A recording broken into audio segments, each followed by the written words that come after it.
दादा happy Valentine day. अगं दिदी, पण व्हॅलेंटाईन डे बॉयफ्रेंड बरोबर साजरा करायचा असते.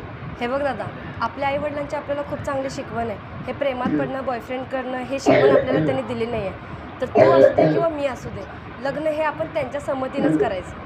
होय होय दिदी, आपण आपल्या आईवडिलांच्या विचारानुसारच चालायचं आणि ते जिथं म्हणतील तिथंच आपण लग्न करायचं. आणि खरं सांगू दिदी तुला, हे गर्लफ्रेंड बॉयफ्रेंड हे सगळ्या गोष्टी म्हणजे जे आहेत, हा निव्वळ फालतूपणा आहे. हे आपल्या आयुष्यात आपण दोघंजण पण अजिबात करायचं नाही. खरंच सांगू दिदी, तुझ्या विचाराला माझा सलाम आहे बरं का.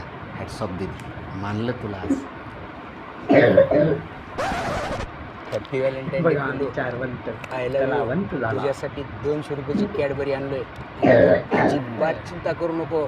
माझ्या घरचे जरी तयार नाही झाले आपल्या दोघांच्या लग्नाला, तर तुला पळून घेऊन लग्न